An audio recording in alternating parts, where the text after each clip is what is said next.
Hi everyone, this is Anushka. She is going to start her MIM at IE in January. So we're here to discuss her, journey. So Anushka, can you start by introducing yourself? Hi everyone, my name is Anushka Jain and I am a recent graduate in Marketing Management and Retail Business from University of Delhi. I graduated from College of Vocational Studies and I majored in marketing. And right now I would be going for my master's program, Masters in Management, International Business Specialization in IE in January 2021 in 2022 intake, and I'm looking forward to that journey a lot. And right now, for the time being, I am learning Spanish so as to brush up my skills for Spain. And I'm also interning with MBA Center as a sales and a marketing intern. Okay, glad. So you have a lot on your plate. So Anushka, let's just dive into it. So if I ask you, like, what point in life did you decide to go for an MIM over an MBA?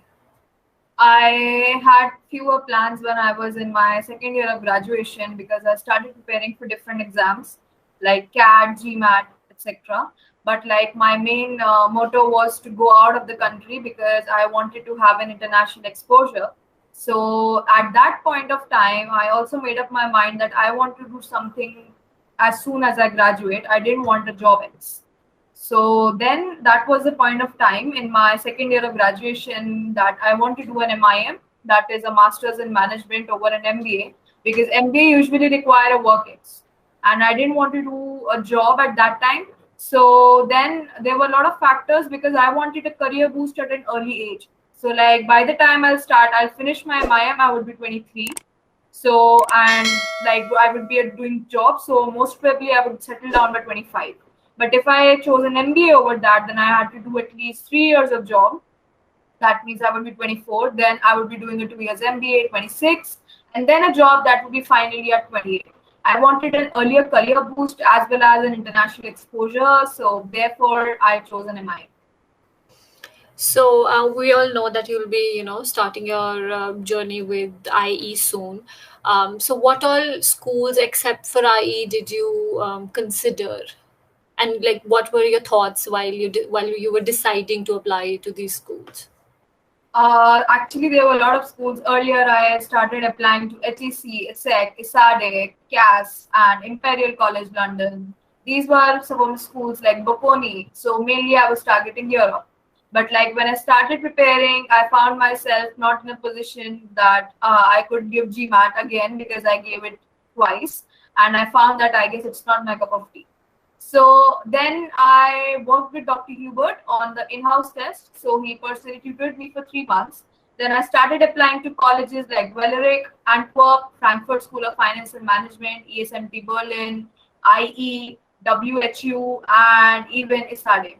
So then I started preparing with him, and within 3 months, I started giving my entrance exams that are the in-house test. For Veleric, I gave the VBAT exam.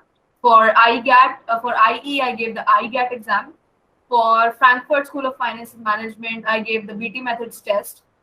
For ESMT Berlin, I gave the executive assessment test. So these were the few tests, and like fortunately, I got a selection into three schools. I got admitted into Valeric, ESMT Berlin, and IE. So then I chose IE because it's ranked number 6 all over the world for its MIM. Another thing that I'm quite attracted towards Spain. I was very eager about their culture, their food, and especially since I'm a dancer. So I wanted to learn. I want to have an exposure toward the dance like flamenco and tango and salsa.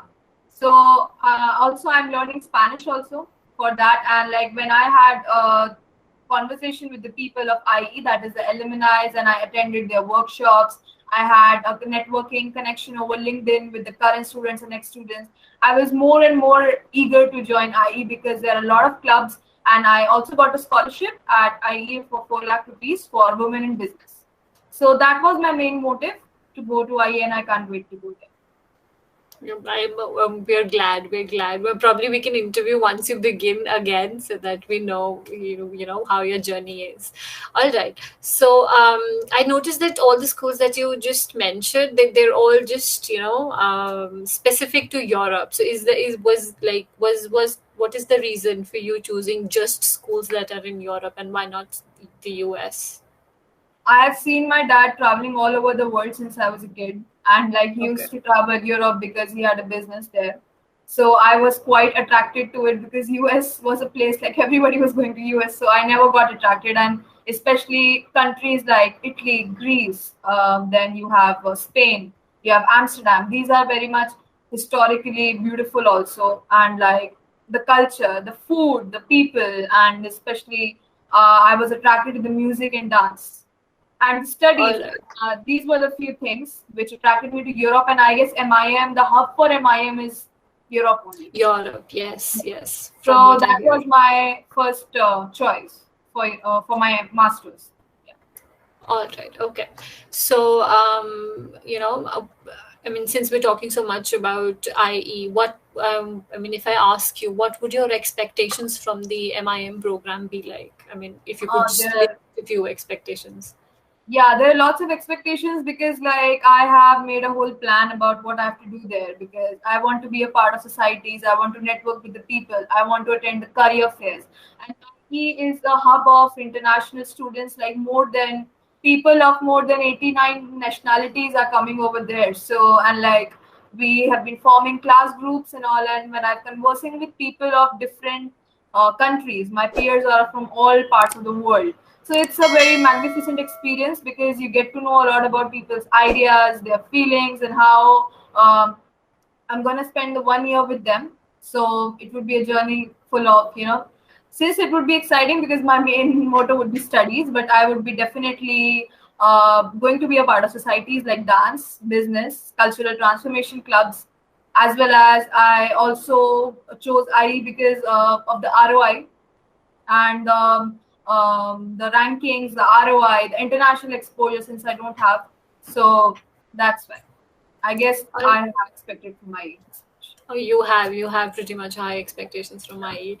All right. So, uh, a lot of students these days, I mean, with COVID, I mean, it's not easy for anybody. I'm sure it was not easy for you to prepare during, like, in the middle of a pandemic. So, were like, how is the interview process, or how is the total admission process? Was it difficult during the COVID? Like, how did you manage? Yeah, the process was as compared to other schools which I applied, it was a little bit lengthy because like it first you have to make an application wherein you have to prepare your essays, your SOP, and then you have to get LORs and all. So the application in itself is a huge thing. So like once you're done with the application, then you have to register for the test. It's either GMAT or the IGAT. So like I gave the IGAT, so like I had to first finish the application form and then give the IGAT. So like IGAT, I had chose a date. So it was an exam of 2.5 hours. It's the same like GMAT only 2.5 to 3 hours. So like after I gave my IGAT score, they usually don't tell the score to us. They only send us an email wherein they tell us that yes, we consider you as an eligible candidate. So that is the first step where you think that yes, you have paved the way to go into IE. Now there are two interviews when you pass out the first stage. The first is the Kira interview. So Kira interview definitely it doesn't have a syllabus. It can be questions anything like from the cultural diversity to the science to the COVID era or to the shoes you're wearing right now. It can be anything. So Kira interviews usually of 30 minutes, wherein it considers three questions. Two are pre-live recorded by the universities themselves, and one is a written question, which is a situational question based on your area of your domain. Like mine was marketing, so it was a question related to marketing. So it is usually like they give you 1 minute to think and then they start recording. So you need to speak anything related to that question. It should not be vague, but you need to be very much confident. So like Dr. Huber prepared me for that. He gave me around like he prepared me for around 80 to 90 questions from each different sector because you never know what kind of question comes. Then after that, the Kira interview comes your final interview date. So the final interview is also divided into three segments.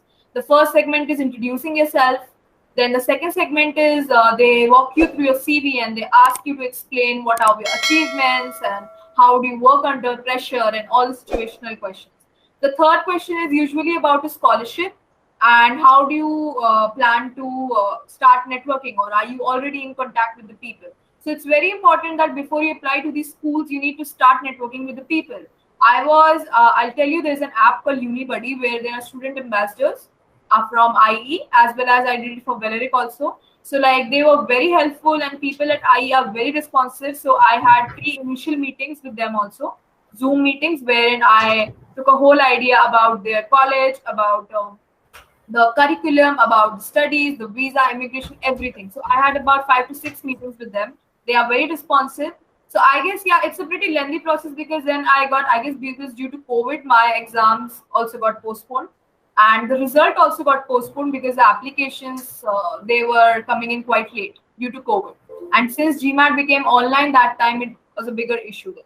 So I got my result after roughly 2 3 weeks. So yes, it actually took a whole month to go through the whole process of IE, but I guess it was worth it. Yeah. I'm sure you feel that way. You seem very excited to go to IE.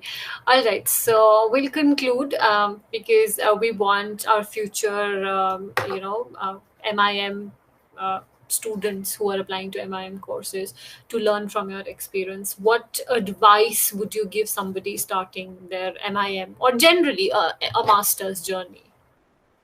I guess from my experience, I'll just tell that please don't lose hope because, like in my case, GMAT didn't work out for me.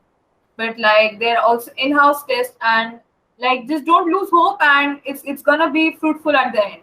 Try your best, be confident in the interviews because I guess they're the main part. And start working on your profile right now. Start to be parts of college societies and clubs. Make your resume diverse so that it makes you stand out of the crowd, because like if you want a career boost at an early age, so I don't think anything other than MIM is a good option for you. And all the best. All right, okay. Thank you, Anushka. Thank you for your time.